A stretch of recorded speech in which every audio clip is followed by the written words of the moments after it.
j'ai pas besoin que les gens soient d'accord avec moi. Et là, sur le plateau, j'ai trouvé des gens qui m'ont mis à contribution et c'est ce qu'il faut pour que le débat puisse vivre. Donc, chapeau à vous, les gars. Superbe équipe, les gars, et aussi madame, parce que moi, je suis pas trop le il pour tout le monde, le grand H pour tout le monde. Il y a les hommes, il y a les femmes. One Love Connect.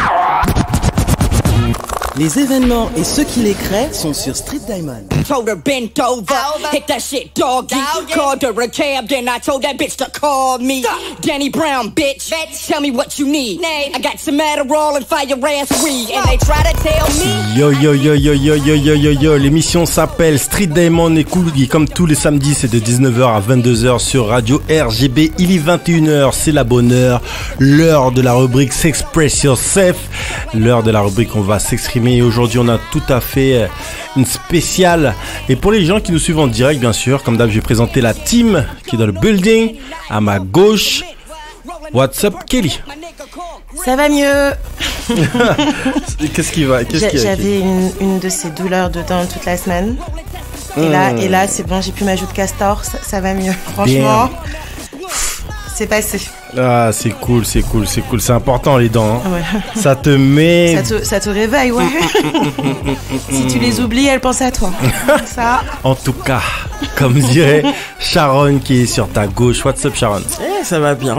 Bonsoir tout le monde. Donc c'est cool parce que ce soir, on va parler d'un sujet vachement intéressant dans S'express Yourself. Et ouais, ce soir, on va parler littérature et sexualité. Voilà comment les mots titillent nos imaginaires.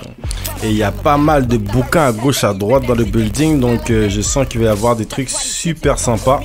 Donc restez connectés, restez bien connectés parce qu'il y a pas mal de choses à se dire sur cette thématique. En face de Sharon, il y a Mademoiselle AC. Yo, comment allez-vous?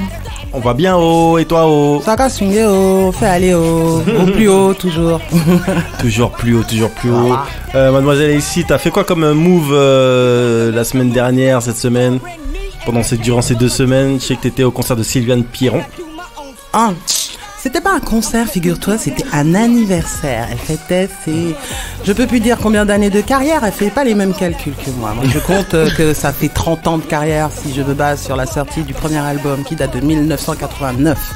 Bon, Sylviane Pierron, et ma maman... Elle compte 23 ans, je sais pas comment elle fait, puisque moi-même, ma carrière à moi, ça fait 23 ans. Comment on fait? On peut pas y arriver, il y a un problème. Mais bon, elle a fêté son anniversaire en grande pompe avec donc pas mal d'invités du Zouk qui ont participé donc à un live, parce qu'on a eu un live. Dont certains qu'on a passé en playlist, hein. Et dont, justement, un Phil Control qui a chanté Téléphone-moi, file-moi. Et c'était frais, donc oui, effectivement, un petit event comme ça. Et après, sinon, tout le reste de ma vie, c'est temps calme à préparer plutôt quelque chose d'important qui se passe demain. J'ai lancé un appel aux dons pour la Guadeloupe, c'est-à-dire concernant le problème de l'eau contaminée aux excréments et l'eau de l'eau caca en Guadeloupe. Donc ce problème sanitaire sans précédent sur 18 stations d'épuration, il y en a 14 qui ne fonctionnent pas. Donc en attendant que l'État fasse son travail et aille plus vite, en attendant, on a des gens qui n'ont pas d'eau potable du tout, ceux qui peuvent pas se l'acheter, ceux qui galèrent avec ça au robinet. Donc je demande aux gens, c'est un appel citoyen, please, si vous pouvez, demain, venez nous déposer au 119 avenue Paul Vaillant Couturier à Gentilly, 94 200 des pastilles de purification d'eau. Ça coûte entre 10 et 20 €, ça s'achète en pharmacie, dans les magasins de sport ou de voyage. Ça permet de garder plus longtemps l'eau. Donc c'est ça que je propose d'envoyer aux Antilles par du biais d'associations pour les distribuer aux habitants. Donc demain, voilà, cet appel aux dons. C'est déjà demain qu'il faut, s'il vous plaît, déposer pour ceux qui peuvent. Et puis, je réitérerai avec les forces vives de tous ceux qui sont en place pour m'aider à faire ça, comme Conçu pour durer. Bien entendu, Street Diamond, Happy Production et aussi Quai 76 qui m'aident pour pouvoir faire ça parce que, c'est ensemble, s'il vous plaît, plein de force et surtout, détermination à tous ceux qui sur place essayent de faire entendre leur voix et faire en sorte que le problème soit réglé. Voilà. Yes, c'est important, un message important à passer. Et sur la gauche de Mademoiselle AC, Elle est là, elle est bien présente, notre goûteuse professionnelle. Donc si vous l'invitez dans tous les événements, c'est une mangeuse même. Vous avez intérêt de bien faire les plats. Il y a la note et tout après. Hein. Elle est dans le building. Boop. Faites du bruit pour Cindy, s'il vous plaît. Hello, hello tout le monde. La la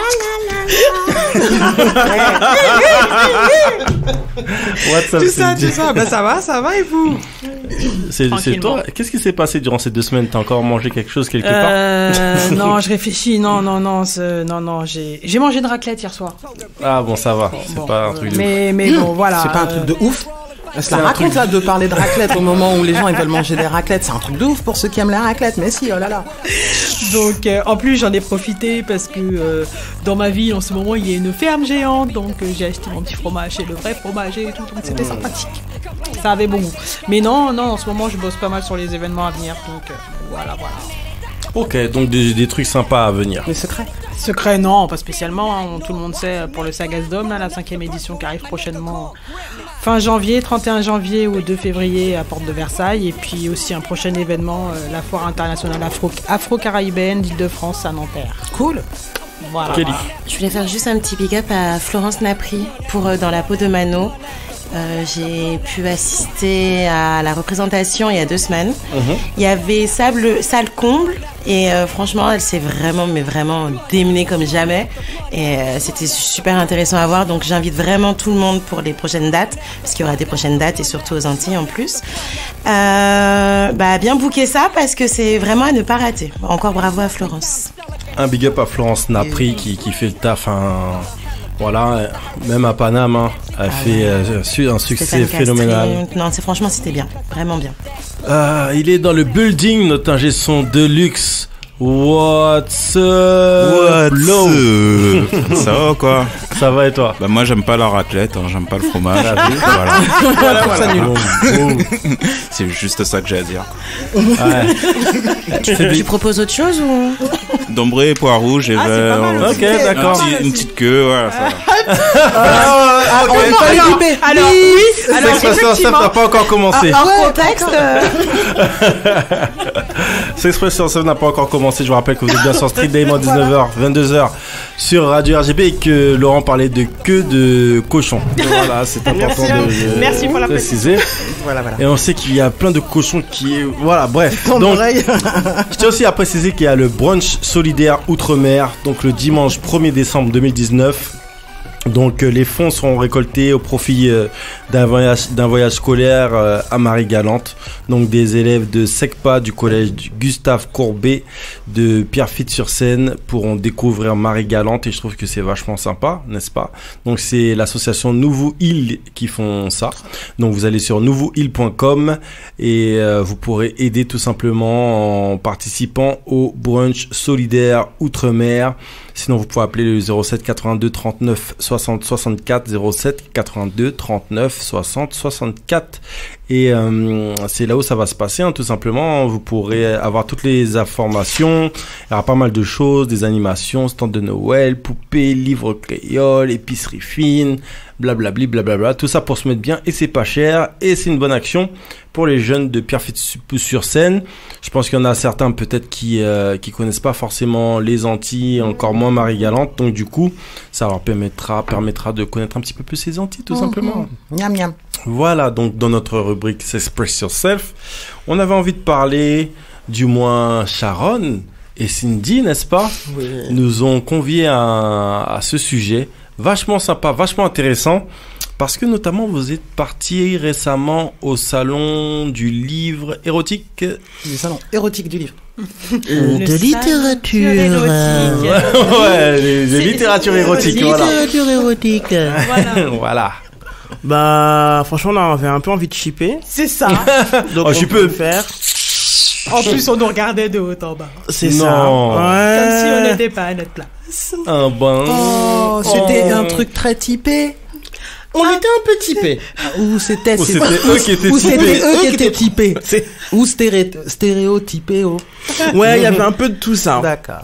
Il y avait un peu de tout ça. Bah effectivement, on s'est rendu avec Cindy donc au salon de la littérature érotique, donc qui se faisait à la Bellevilloise le 24 novembre. Voilà, parce qu'on était un peu aventureuse et on avait envie de dénicher des bouquins sympas. Et c'est vrai que voilà, on a fait le tour très rapidement en fait, pour parler franchement. Combien de stands à peu près? Alors combien de stands? Donc il y avait un stand donc qui nous accueillait, voilà, à l'entrée avec plein de capotes et de goodies, de casquettes, de sacs. Voilà. Mais attends, tu m'as rien ramené? Alors si.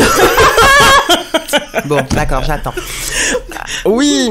Alors, par où on commence? Non, mais en fait, quand on arrive à ce festival, en tout cas à ce salon plutôt, donc on est chaleureusement accueillis, voilà, par des hôtes et des hôtesses, voilà, et on a découvert un premier stand où on pouvait avoir des petits goodies, et donc moi j'ai récupéré une casquette, voilà, de Wild, qui est rappelle-moi ce que c'est. De rencontre à plusieurs, j'ai pas trop bien compris. Enfin, j'ai pas trop bien compris le principe, hein, mais. Donc voilà. Un site de rencontre, comment ça, genre où il y a plusieurs personnes, quoi. Wild, genre fou, quoi. Genre un peu échangiste, genre voilà, un peu, c'est ça. Un peu de tout. Un peu melting. Ok. C'est ça. Et ensuite, alors ce qu'il faut savoir, c'est qu'il y avait des auteurs, voilà, de littérature érotique ou qui écrivaient des essais sur la sexualité. Donc il y avait notamment Camille qui tient le compte Je m'emballe clito, qui a d'ailleurs sorti un bouquin, voilà, là-dessus. Il y avait Brigitte Lahaye, pour ne citer que elle. Elle date, Brigitte. Qui est relativement, elle fait partie des plus connus. Hein, voilà, standard, quoi, oui. Clairement. Ambassadrice de base. Ouais. Et il y avait donc la Musardine, voilà, aussi, qui est une maison d'édition, voilà, qui est située à Paris, mais là pour l'occasion, qui est aussi partenaire en fait de cet événement et qui proposait pas mal de bouquins. On avait le magazine Union aussi, qui est vraiment à l'ancienne. Vraiment magazine X à l'ancienne, voilà. Et c'est vrai, ce qui nous a frappé effectivement, c'est qu'il y avait beaucoup dans les représentations, en tout cas des corps, finalement très peu de personnes non blanches. C'est ce que j'ai vu sur les photos que vous avez postées de l'event. Je trouvais beaucoup de blanchitude. Exactement. Et donc forcément ça nous a aussi questionné. Alors ce qui était quand même pas mal, c'est qu'on a vu nous quand même des personnes non blanches être présentes, voilà, des personnes noires aussi notamment. Auteurs. Alors il y avait Camille effectivement qui était la seule femme noire du coup. Camille comment? Son prénom c'est Camille. Voilà, d'accord. Son prénom c'est Camille. Et c'est elle qui a l'Insta. Je m'emballe clito. Voilà, je m'emballe clito. Et elle a fait des trucs spécifiques par rapport aux femmes noires. Alors, elle fait pas des choses spécifiques aux femmes noires. En fait, quand on a discuté effectivement avec elle, c'est vrai qu'elle est plus axée sur un discours universel en fait de la sexualité. Voilà, donc son idée, c'est vraiment de libérer une parole féminine sur la sexualité et que chaque femme puisse se sentir à l'aise, voilà, de parler de sexe, enfin voilà, de ses envies, de ses désirs, de parler de façon assez crue. Enfin aussi, elle est relativement jeune, hein, elle a 22 ans, donc elle parle vraiment avec son temps. Voilà, donc sur Instagram, elle est très suivie. Et c'est vrai que voilà, elle a pas forcément cette casquette, voilà, de je parle de la sexualité aussi en tant que femme noire et j'investis ça en tant que telle. Donc elle est vraiment dans une approche très universelle. Donc c'est une femme noire qui parle, mais elle parle à tout le monde. Donc voilà, et elle parle exactement. Elle ne s'est pas accentuée, il n'y a pas plus de choses spécifiques à exactement. La noirtitude. Et elle vit pas l'expérience noire? 22 ans. Elle la vit peut-être. Peut-être, mais intéressant de lui poser la question. Peut-être un prochain bouquin. Pour l'heure, c'est pas encore. En tout cas, elle a sorti un bouquin. Donc, elle a sorti un bouquin où elle restitue un peu tout ce qu'elle a pu aussi publier sur, en tout cas sur Instagram. Mais j'imagine qu'il y a autre chose aussi. Donc, nous, on lui a proposé aussi, voilà, de venir un de ces quatre sur Street Daemon aussi pour en discuter plus longuement.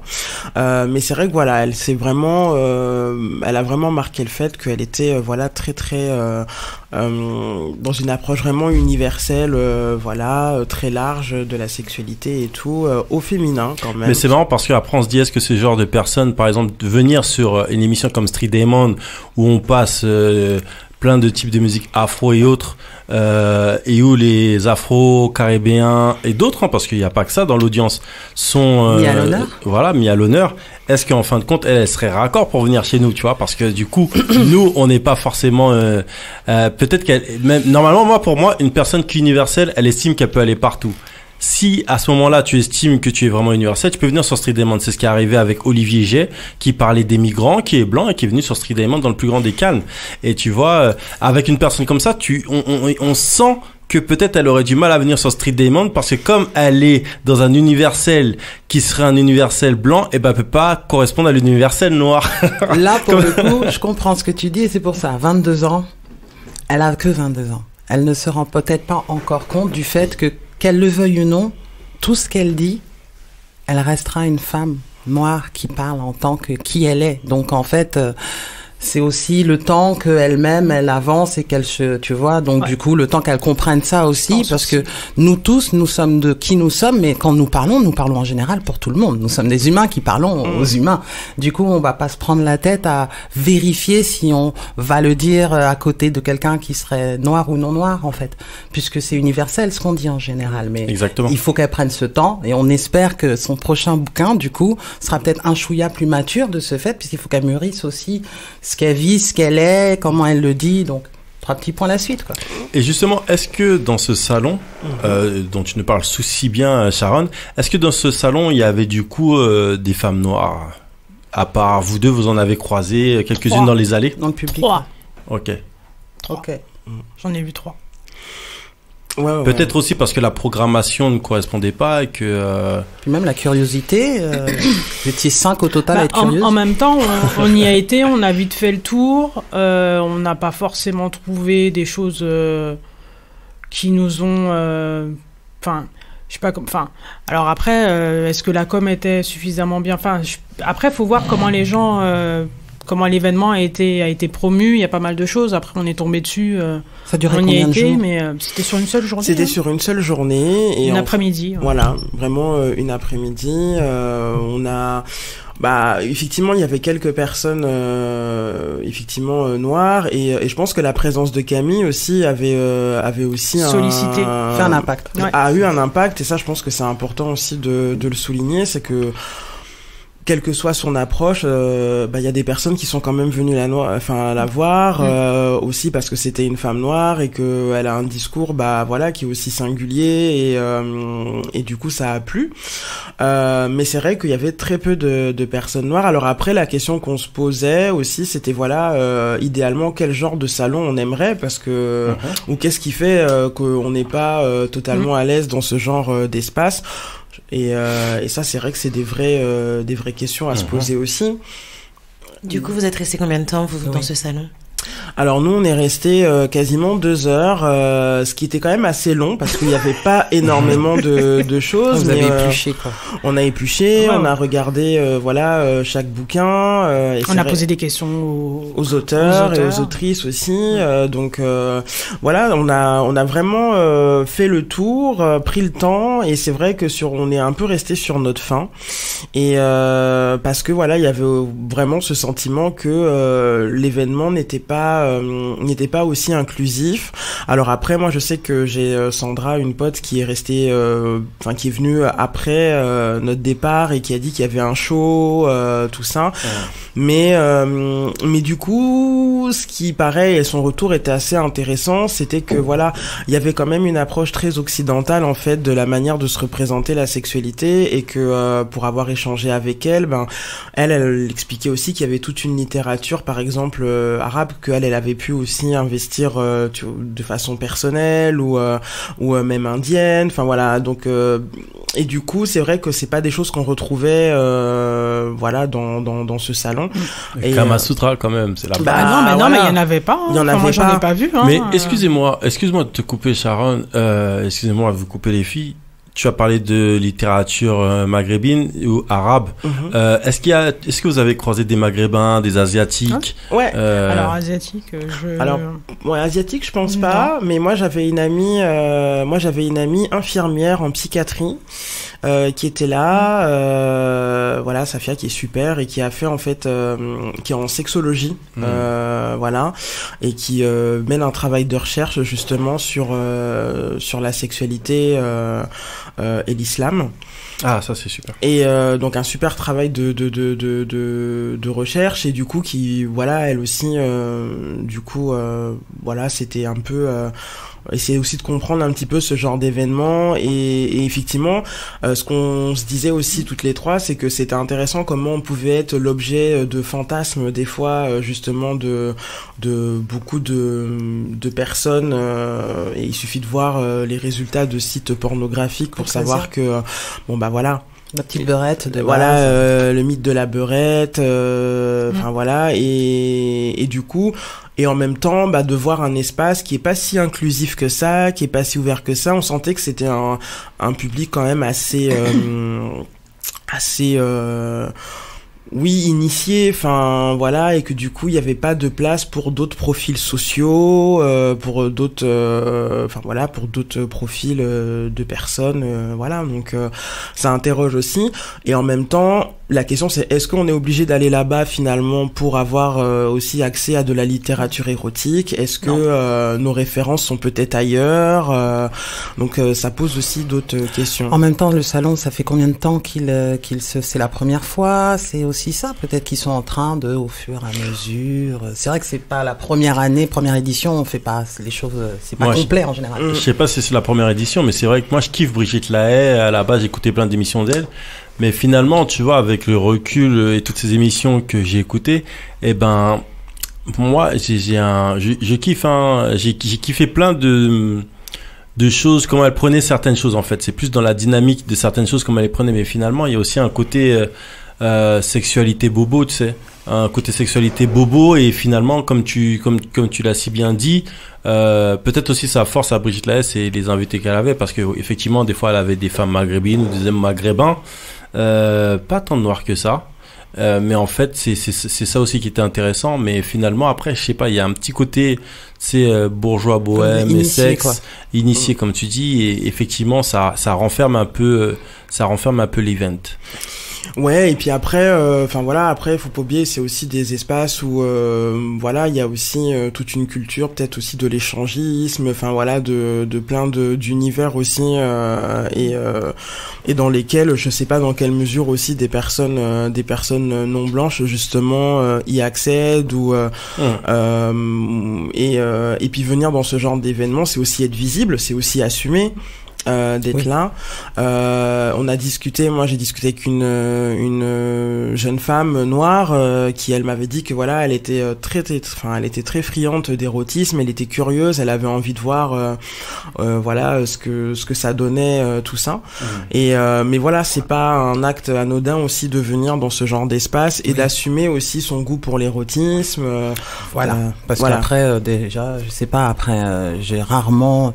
Enfin bon, je sais qu'on dit que les Antillais aiment bien les fesses et le sexe, mais de mémoire, j'ai rarement vu des Antillais me sortir un petit bouquin, ni même me parler d'un bouquin érotique qu'il a lu, ni même en voir un traîner dans la salle de bain ou dans les toilettes. Ou j'ai pas la sensation non plus que ce soit culturellement si... Ils le vivent, ils le lisent pas, ils le vivent, je pense. Ah, tu vois, donc on est d'accord. Donc du coup, on parle de littérature. C'est comme tout à l'heure quand tu disais par rapport au Kama Sutra. Et la pédagogie, c'est pas la même chose que la littérature pour le coup. Donc eux, s'ils sont juste en train de te donner de quoi lire, plus que de quoi t'informer, même si vous êtes accueillis avec des petits bidules qui bougent dans tous les sens. C'est deux univers différents. Du coup, peut-être qu'il faudrait fabriquer un événement littéraire où justement il y aurait un peu de tout, c'est-à-dire ceux qui veulent lire, ceux qui veulent aller bouquin apprendre des choses, ceux qui sont initiés, ceux qui viennent d'arriver, ceux qui viennent avec des copains qui veulent voir J'avoue qu'effectivement là, je pense que ça doit demander quand même plus de, voilà, ça donne plus d'intervenants, ça donne plus de choses que juste de la littérature en fait. Ouais, complètement. Ça pose question de comment tu rends accessible effectivement la littérature et déjà le fait de lire en soi déjà c'est pas tout le monde qui aime lire. Faut aussi dire les choses quoi. Il y a cette dimension là et je suis assez d'accord avec toi. Peut-être quelque chose de plus finalement coucounant, plus enveloppant ou comme un peu un parcours finalement où voilà il y a des initiations, il y a des découvertes qui peuvent être aussi des moyens voilà pour mettre les personnes à l'aise et peut-être aller de plus en plus vers quelque chose plus cru, plus explicite justement. Du coup ça ressemblerait plus au salon de l'érotisme mais version bouquin. Ouais, ou peut-être un truc en tout cas plus multiple. Après, moi je sais pas, est-ce qu'aujourd'hui les gens sont, est-ce que la littérature est le seul moyen en tout cas de stimuler en tout cas les imaginaires. Ce qui était intéressant par exemple, c'est que cet événement qui était axé sur la littérature proposait aussi des écoutes. Aussi des podcasts, donc des versions audio. Voilà, des versions aussi audio. Et c'est plutôt intéressant parce qu'aujourd'hui, on sait qu'il y a des podcasts érotiques de plus en plus, même une pornographie, voilà, qui s'écoute. Ouais, tu sais comme le truc là où la meuf elle lit des bouquins le soir là. Ouais, tu connais. J'avais un peu une question par rapport à tout ça. C'est dans la littérature érotique, est-ce que tu cherches de l'excitation ou tu cherches une bonne lecture comme tu liserais un livre de science-fiction? Est-ce que tu cherches d'abord le fait de bien écrire et ça renvoie à une imagination dans tous les cas, ou est-ce que tu recherches vraiment de la stimulation voilà, je sais pas dans quel état d'esprit on lit un livre érotique. Est-ce que c'est vraiment pour être excité ou c'est réellement pour avoir une bonne lecture quoi? Je pense que chacun va avoir son propre avis, mais moi je sais que personnellement, moi c'est les deux en fait. Hein. Pour moi c'est les deux, l'un va pas sans l'autre, mais après je pense que ça peut dépendre de personnes. Moi dans mon cas c'est pour les deux raisons que tu as évoquées là. Et c'est une bonne plume normalement qui va éveiller voilà. C'est ça, parce que si c'est mal écrit on passe vite à autre chose. On peut acheter un magazine si c'est mal écrit quoi. Ouais voilà, c'est ça, mais on passe très vite en fait. Au bout d'un moment le bouquin tu le finis même pas en fait, hein, c'est tout simplement ça. Moi ça m'est déjà arrivé avec certains bouquins, tu lis la page derrière, t'as l'impression que ça a l'air sympa et puis tu le commences et au final tu le finis pas parce que c'est mal écrit ou la manière dont c'est écrit te donne pas envie de continuer. Enfin voilà.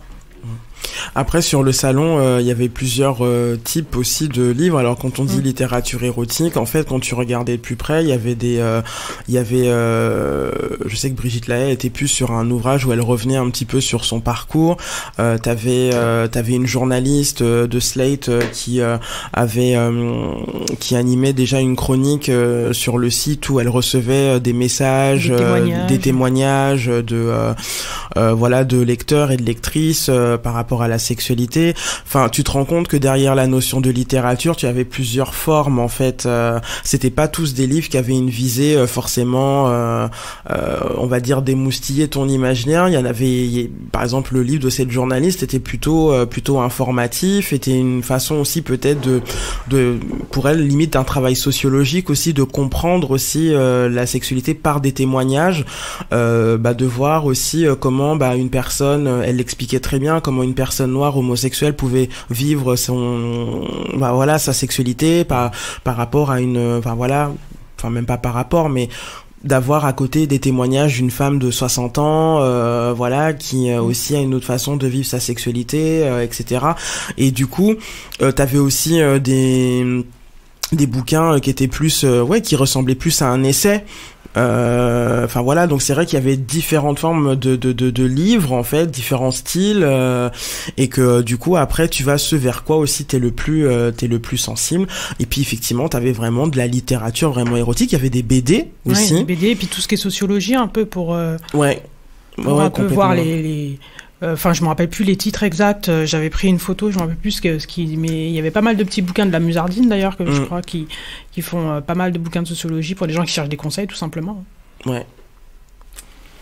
Donc on parle de littérature, on parle de sexualité, mais Qu'est-ce que vous nous avez ramené des choses? Parce que Voilà. j'ai vu que là, il y a des livres sur la sur les table, livres. il y a des choses. Moi-même, j'ai ramené des bouquins. Ah, bon, bah voilà. Donc, chacun a ramené quelques bouquins et je pense que. Et moi, je tends les mains. De partager vos trouvailles, mesdames. Alors, qui commence? Cindy. Au hasard. Au hasard. Vive. Alors, moi, moi, je vais donner mon optique, moi, personnellement, de la littérature érotique. Moi, j'avoue que j'ai un peu commencé avec le phénomène de buzz et les 50 nuances de Grey. Les bouquins 50 nuances de Grey, et en fait je me suis vite rendu compte qu'après en fait cette sortie, en fait il y a eu plein de séries en fait derrière qui sont sorties et que j'ai trouvé un peu moi pour le coup mieux écrit. Donc j'en ai quelques-uns là, j'ai par exemple la série Crossfire en fait mais c'est tout un peu tous les bouquins sont tous dans le même principe en fait, hein. Ça raconte l'histoire de deux personnes, un homme, une femme en général, et souvent en fait c'est souvent des amours un peu impossibles et ça raconte leur vie en fait entre guillemets. Donc il y avait ça, Crossfire. Après il y a eu cette série là aussi qui a pas mal marché, c'était alors là celui-ci c'est le deuxième, c'est Beautiful Beach, mais ça avait commencé par Beautiful Bastard, donc pareil hein, voilà, donc toujours l'histoire d'une rencontre un peu compliquée et qui au final se termine relativement bien en général, hein, voilà. Et puis un autre aussi pareil dans le même principe, là c'est Love Game aussi, c'est toute une série où il y en a 2 ou 3. Donc un peu dans le même principe. Alors souvent c'est l'homme cale dessus ou pas, ou sinon c'est la femme cale dessus un peu, qui a une ascendance avec une activité un peu importante. Donc c'est un peu des deux. Ça c'est mitigé, mais bon c'est toujours un combat vers l'amour, comme ils disent si bien. Voilà. Tu nous as bien vendu ça. Hein. Donc on se tourne vers moi, c'est mon tour. Ouais, c'est ça. Surtout que l'un que tu as dans tes mains, moi je l'ai bien approfondi en plus. Approfondir, c'est le mot. Alors c'est vachement important parce que j'ai commencé par le livre de Eros qu'on avait reçu sur Street Demon, et c'était sa démarche, on avait kiffé sa démarche dans l'émission.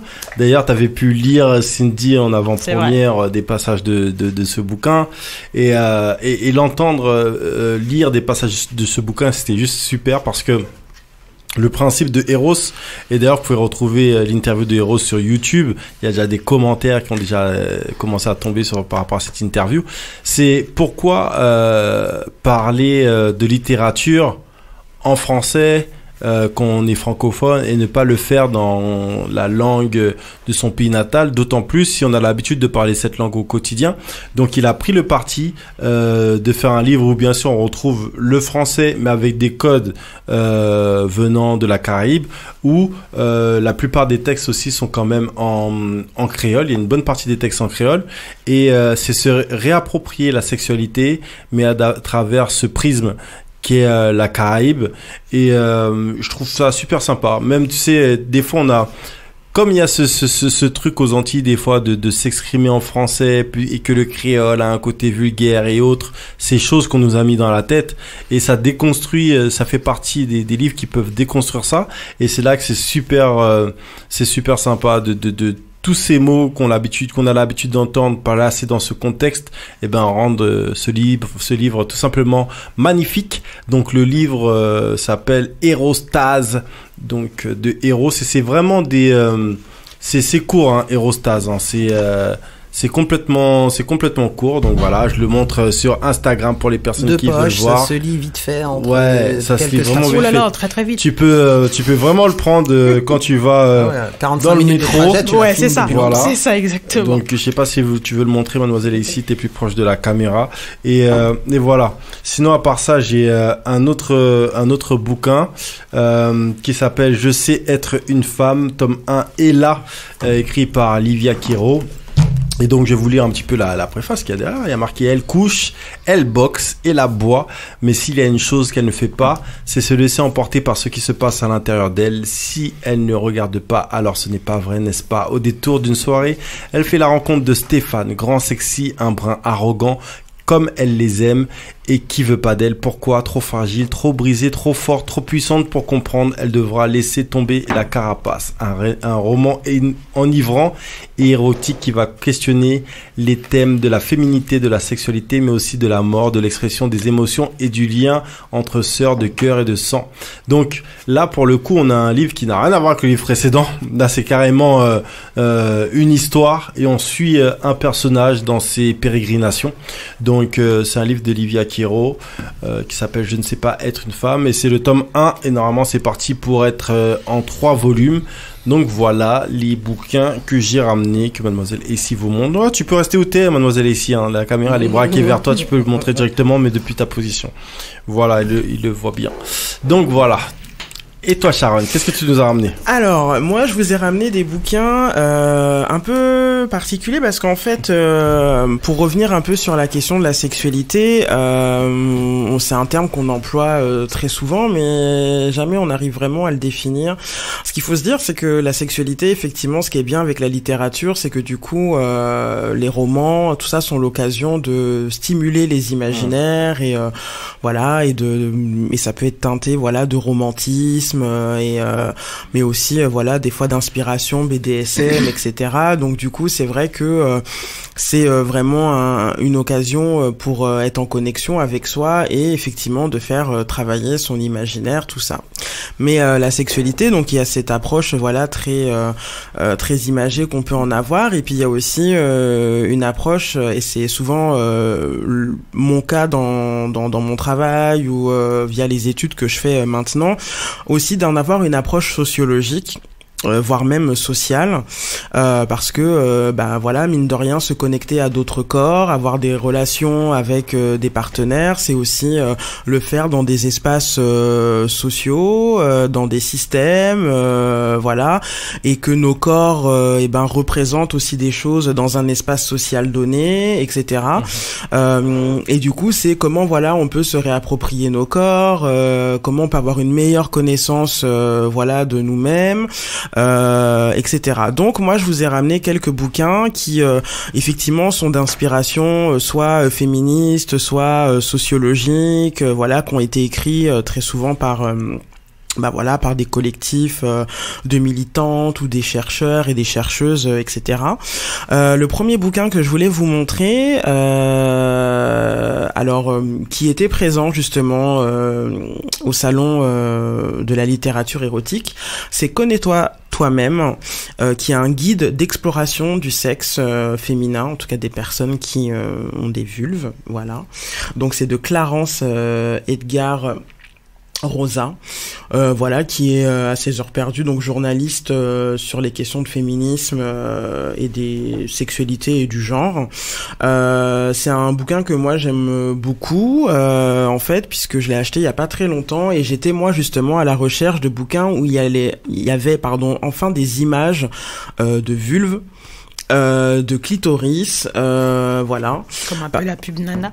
Un peu comme la pub Nana, voilà, donc c'est vraiment, alors c'est un bouquin qui est très rétro, hein, effectivement, qui a ce côté un peu années 70, qui font penser un peu à Emmanuel, enfin toute cette grande époque un peu érotico, pornographique français, tout ça. Ce qui est pas mal, c'est que du coup elle revient un peu sur l'histoire un peu des mouvements féministes. Alors c'est très occidental, effectivement, mais pour le coup ce que je trouve intéressant, c'est que en fait elle propose vraiment, et ça a été en plus validé par des professionnels de santé, mais voilà, des parties en fait tout simplement de l'anatomie pour que en fait les lectrices et les lecteurs puissent en fait avoir une connaissance, voir et comprendre. Voilà, comment ça fonctionne. Parce qu'aujourd'hui, je pense que l'enjeu, on parle beaucoup de libérer la parole autour de la sexualité, mais concrètement, on sait pas nécessairement comment fonctionnent les choses. Pédagogie amplifiée, voilà. S'il vous plaît. C'est ça, et il y a un besoin de pédagogie, et donc elle parle du col de l'utérus, elle parle du clitoris, elle parle du point G, elle parle du périnée, enfin voilà, donc c'est vraiment des ovaires. Est-ce qu'elle parle de, comment on appelle ça les femmes, fontaines? Oui, il y a la question des fluides, voilà, donc des seins. Encore les questions. des seins, enfin voilà, de toutes ces parties effectivement du corps qui sont qui sont aussi importants, parce que plus effectivement vous connaissez, mieux c'est. Donc voilà, c'est un livre que j'ai beaucoup apprécié. Il se lit vite, on dirait aussi. Il se lit très très vite.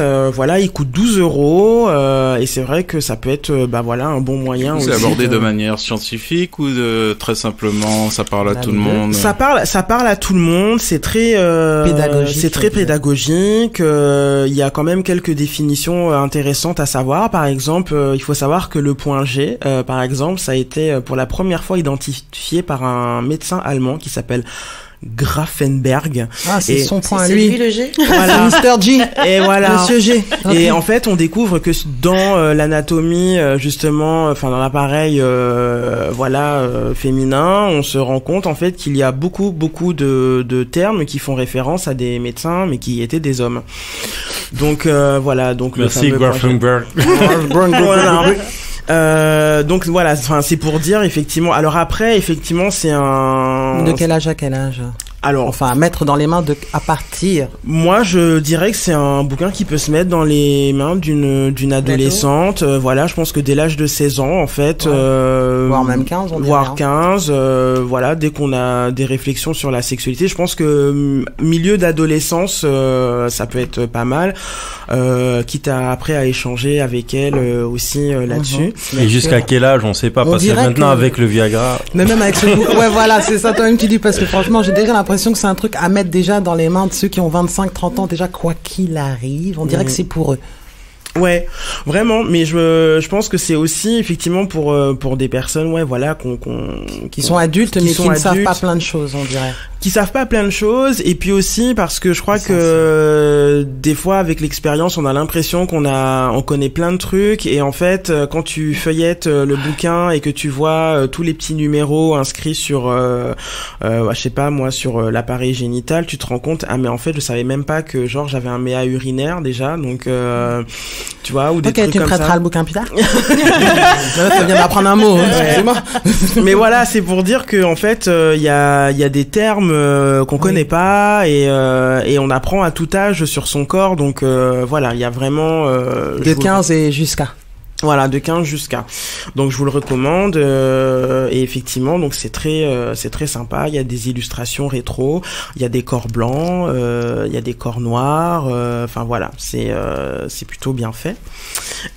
Autre bouquin aussi que j'avais envie de vous présenter et que j'ai lu en entier. En plus il est gros. Hein. Il a mis du temps. Donc c'est Sex Friend, comment bien rater sa vie à l'ère du numérique. Je me suis dit que ça allait plaire. C'est pour moi ça. Je veux voir ça. Tout le monde veut le lire. Tout le monde veut le lire. Voilà, donc c'est un ouvrage de Richard Memto, donc pareil, ouvrage sorti en mai 2019, donc c'est collection Zone et édition La Découverte, voilà.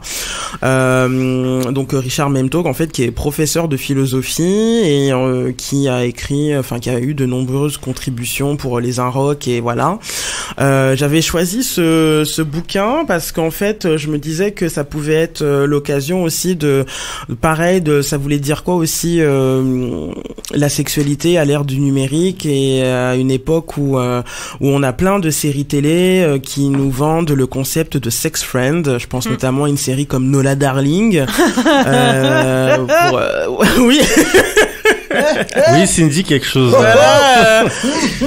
Oui, parce que j'ai eu une discussion à ce sujet dernièrement, justement. Voilà. Donc, c'est comme Sex and the City aussi. En fait, t'as la sensation qu'on te vend à chaque fois des choses dans ces séries. Oui, et en fait, à chaque époque, on te vend toujours le concept du pote avec qui il faut coucher, et que c'est pour super. se sentir moins seul. Voilà. Et en fait, tu te rends compte que derrière le concept de sex friend, en fait, l'auteur, il va très très très très très loin dans sa réflexion. Bon, il est philosophe, en même temps, il peut se permettre. C'est un bouquin qui se lit bien, mais tu sens que c'est un bouquin quand même qui a été un peu écrit par un hipster, hein, quand même. Je le taquine un peu, mais voilà, c'est vraiment le bouquin fait pour ceux qui adorent les séries télé, enfin les séries sur Netflix. En gros, ce sont ces exemples, c'est de là où il Oui, c'est là où il puise ses exemples pour parler, quoi. C'est exactement. Et du coup, alors que raconte ce livre? Énormément de choses, et en fait, ce qui est intéressant c'est que il revient un peu sur la question des sites de rencontres, voilà, qui sont aussi maintenant des interfaces numériques pour les personnes à faire des rencontres pour du sexe. Mais aussi pour trouver l'âme sœur, faut pas désespérer. Bien entendu. Il y en a. Pour se faire des amis, parce qu'il y a pour se faire des amis, voilà. Tu cherches Friends, il y a Friends. Il y a Friends quand même. Tellement naïf. Hein. Oui, mais du coup voilà, c'est des espaces où effectivement les gens vont faire des rencontres, mais on se rend compte que plus ça va, mais ça génère aussi énormément de frustration et d'interrogations, de questionnements, parce que en fait, comment on fait pour se vendre sur ce genre de site? Alors je dis volontairement se vendre parce que lui il est contre un peu cette vision mercantile, libérale, un peu de oui, tout le monde est promoteur de lui-même. Voilà, exactement. C'est des espaces en fait qui sont très décriés dans la société. Généralement les sites de rencontres, voilà, il y a toujours un pote qui te dit ouais non mais c'est trop nul, c'est pourri parce que voilà tu te vends, vaut mieux une bonne vieille rencontre dans un bar. Mais il est inscrit. Mais il est inscrit. Et combien de fois on s'est toutes retrouvées dans des bars en mode voilà, je me mets en condition et en fait il y a personne qui vient te voir à la fin de la soirée. Donc finalement, on fait toutes la même chose, on va sur Tinder et puis on ouvre un compte, voilà. Au début, t'as tous les trucs mais tu dis en fait c'est sauvage le swiping là. C'est ça. Et tu te rends compte que en fait voilà, il y a des nouvelles frustrations qui émergent et il y a des gens qui de plus en plus voilà, se posent aussi des questions sur comment je me mets en avant sur ce genre de site, comment je peux avoir des relations sexuelles aussi avec des personnes que fondamentalement je connais pas en fait ou très très peu, et voilà, donc il y a toute une histoire de stratégie en fait. Tu te rends compte et que la figure du sex friend en fait c'est bien vendu à la télé, mais en fait dans la vraie vie ça n'existe pas vraiment. C'est beaucoup plus compliqué quoi. Il faut un friend quand même, je trouve. Après je suis la petite vieille qui arrive, excusez-moi les jeunes, mais vous pouvez pas dire moins comme ça. Si c'est pas ton friend, désolé, un sex friend, il y a friend dedans. C'est clair. Un inconnu ne peut décemment pas être ton friend. Alors, ne fais pas du sex friend avec un inconnu. Peut-être que ton sex friend, alors peut-être que l'inconnu est un inconnu au départ, et peut-être que la sexualité va être l'occasion justement de tisser un lien. Voilà. Ça, et donc du coup, toute la symbolique aussi de maintenir justement du non sexuel dans les relations, de privilégier l'échange, le dialogue, etc. Il y a un autre point qu'il aborde dans son bouquin qui est très très chouette, c'est la question d'écologie sexuelle, où là le mec hyper intéressant, où en fait le mec te dit que finalement les sites de rencontres c'est aussi l'occasion de faire des connexions de corps, mais aussi de fluides, de virus et de bactéries. Voilà. Le gars il est dans la vie. Mais le gars il est vraiment dans la vie, et en plus le gars est lui-même utilisateur de Grindr, donc le gars est vraiment très il est très au fait de ce qu'il raconte, et ce qu'il te dit en fait c'est qu'en fait les gens on a tous en fait un écosystème sexuel, c'est-à-dire que en gros c'est comme si tu prenais un tableau et tu notais tous tes plans. Et tu te rends compte que t'es connecté en fait à plein de gens. Mais chaque connexion que tu as, il faut savoir que tu n'échanges pas que des baisers et des étreintes avec les gens, mais que tu peux aussi choper des infections et autres, voilà. Et je le dis d'autant plus que demain c'est la journée mondiale de lutte contre le VIH. C'est un arbre infectieux. Voilà. Et le mec, il encourage en fait les gens à percevoir leur réseau sexuel comme un écosystème. Donc vraiment une approche écolo où il te dit, en gros, t'es connecté à des gens, il faut que ton enjeu c'est de pas polluer et de pas polluer aussi ton écosystème, et donc de prendre en charge ta santé sexuelle, de te faire dépister pour justement continuer à être ce fameux sex friend responsable, conscient, tu vois, de ses actes, de ses faits, de son état de santé, etc. Donc pour lui, la figure du sex friend, finalement, c'est pas juste quelqu'un qui utilise le sexe pour se faire des potes, c'est quelqu'un qui aussi est dans une démarche responsable et bienveillante. D'où le friend. Il y a la notion de recyclage aussi. Et il y a une notion de recyclage, il y a une notion de tri, et c'est pour ça que le mec te parle même d'éthique en fait. C'est ça qui est cool, c'est que le mec te dit mais il faut que tu aies une éthique, et effectivement faire le tri. Et sur les sites de rencontres, tu vas faire du tri, il y a des déchets, il y a des gens qui sont toxiques, et tu vas faire du tri pour finalement te créer le réseau le plus safe possible. Un tri sélectif. Exactement. Mais après ça pose d'autres questions aussi de de la consommation aussi, arrêter de voir l'autre comme un produit à consommer et pas être dans des rapports justement où comme ce qu'on peut retrouver des fois dans Nola Darling, ce qui pose souvent question, c'est j'ai plein d'amants, je les consomme, mais du coup qu'est-ce que je donne pas à l'autre, qu'est-ce qui se passe quand il y a des sentiments qui se développent, etc. Enfin tous les bactéries c'est cool, hein, l'écosystème il faut faire gaffe parce qu'il peut y avoir des petits virus ou des problèmes, des maladies, il faut faire gaffe quoi. Voilà, préserver son petit écosystème. Exactement. Moi là, j'ai une sensation par rapport à toutes ces séries, c'est que en fait, on parle de sexualité et autres, mais derrière tout ça, j'ai l'impression qu'il y a une certaine forme de liberté qui est aussi vendue. J'ai l'impression que c'est cette forme de liberté à laquelle les gens adhèrent finalement, et que ce sentiment de liberté, d'être un homme ou une femme puissante, d'avoir ce choix et cette liberté avant tout, peut-être peut nous amener peut-être à nous perdre par rapport justement à notre éthique. Ouais, là c'est un peu le royaume du superficiel aussi, et puis aussi ça t'incite à sweeper tes relations aussi, quoi. C'est bon, maintenant on est un peu c'est le libre échange, je suis pas avec quelqu'un, si je suis pas avec quelqu'un, je serai avec quelqu'un d'autre. Il y a pas de choses où on se bat pour une relation, parce qu'on voit, on veut toujours mieux, on voit toujours sa cote s'estime sur les réseaux sociaux, et ces genres de réseaux aussi. Tout le monde est invité au libre échangisme, en fait. C'est ça, depuis de nombreuses années, on nous invite à être libre en tant qu'individu, de s'affirmer. Tout le monde est un peu, entre guillemets, justement, sur les réseaux, pour en venir à Internet. Tout le monde est un peu une star. Tout le monde se vend. Tout le monde vend sa vie. Tout le monde vend son image, son corps. Et on est libre, vraiment, c'est l'exagération. Mais on nous invite beaucoup, hommes, femmes et autres, à, justement, échanger les partenaires. Effectivement, depuis de nombreuses années, dans plein de séries, et même pour revenir encore, il y a même encore plus loin, c'est-à-dire, vous avez dit Sex and the City, c'est limite proche dans les séries. Il y en a plein qui... Les feux de l'amour, tu veux dire. Même dans les feux de l'amour. Mais oui, Doudou. Les feux de l'amour. On peut aller plus loin. Non, mais pour de vrai, des gens qui n'hésitent pas une seule seconde à échanger tout le temps, mais ça fait partie de la société dans laquelle on vit. On vit dans le libre-échange de l'argent, le libre-échange des gens, et donc ça passe crème tout doucement. Mais après, le libre-échange de l'argent, économiquement, on voit bien que c'est pas super top, et le libre-échange des gens, ça a jamais été bien. Donc, il y a bien toujours une tare, il y a une contrepartie qui sera toujours négative à jouer ce jeu-là, qui est d'être individualiste, à prendre les gens pour prendre justement ce qu'il y a en eux, à pas réellement donner ce que nous-mêmes on est. Ah, mort la queue. Dans l'esprit capitaliste, c'est une vitrine, en fait. Je fais mes courses, donc je prends ça, je prends pas ça. Voilà. C'est clairement pas une personnalité qu'on recherche sur Tinder et des trucs comme ça. Et plein de fois, on peut passer à côté de gens, parce que on voit que l'aspect superficiel, le côté beauté, tout ça, mais clairement pas le côté psychologique à l'intérieur de soi, quoi. C'est pour ça, en fait, que du coup, c'est important. Alors il y a beaucoup de choses, il y aurait énormément de choses à dire sur ce sujet, mais juste pour dire que voilà, dans ce bouquin, l'auteur il nous invite vraiment à prendre de la distance, en fait, avec une vision justement très marché, très hypermarché même du sexe, du supermarché, qui est un peu incarné comme l'image, en fait, d'Adopte un mec, avec la meuf avec son caddie, tout le monde fait un panier, un panier.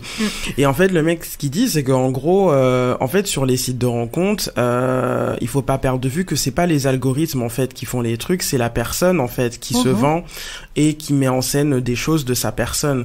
Donc du coup, si elle y va dans un esprit effectivement capitaliste, c'est-à-dire un truc où je vais chercher un produit, évidemment que sa vision de l'amour et de ses relations sera forcément bancale. Mais lui, ce dont il insiste, c'est effectivement, même sur ces sites-là, tu peux avoir une éthique et tu peux privilégier la discussion, c'est comportemental, en fait. C'est comportemental, en fait. C'est pas que, voilà. Donc, du coup, c'est pas mal, en tout cas, d'avoir des bouquins, je trouvais, comme celui-là, parce que, du coup, ça permet aussi d'avoir d'autres grilles de lecture aussi de la sexualité. Et le positif, en fait. Et le positif, et de se dire que, voilà, que la sexualité, il y a aussi des livres, voilà, très contemporains, comme ça, qui investissent des sujets, d'aujourd'hui et qui peuvent vraiment guider les gens dans leurs réflexions et dans leur capacité d'agir aussi sur leur sexualité, sur leur santé sexuelle, tout ça. T'avais encore d'autres livres, Sharon? Ouais, alors j'en ai d'autres, mais que je n'ai pas lu. Alors il y a celui-là que je commence à lire, qui s'appelle Jouir en quête de l'orgasme féminin. Voilà. Ouh là là. Ouais, de Sarah Barmak, pareil, aux éditions Zone. Celui-là, je l'ai acheté il y a quelques jours et je dois le commencer. Mais elle est... J'ai déjà lu celui-là. C'est vrai? Il est bête. Ah. C'était pour faire style, en fait. Il était pro, un expert dans la matière. Enfin voilà, c'était juste pour montrer que sur la sexualité, en fait, vous avez de la littérature érotique, romancée, mais vous avez aussi des bouquins écrits par des sociologues, des journalistes qui peuvent aussi y amener des grilles de lecture aussi féministes, intersectionnelles, voilà. Je voulais quand même citer aussi le livre de Leonora Miano, quand même, Volcanique, qui est un livre que j'ai lu et qui reste quand même parmi, on va dire, les ouvrages un peu d'érotisme noir.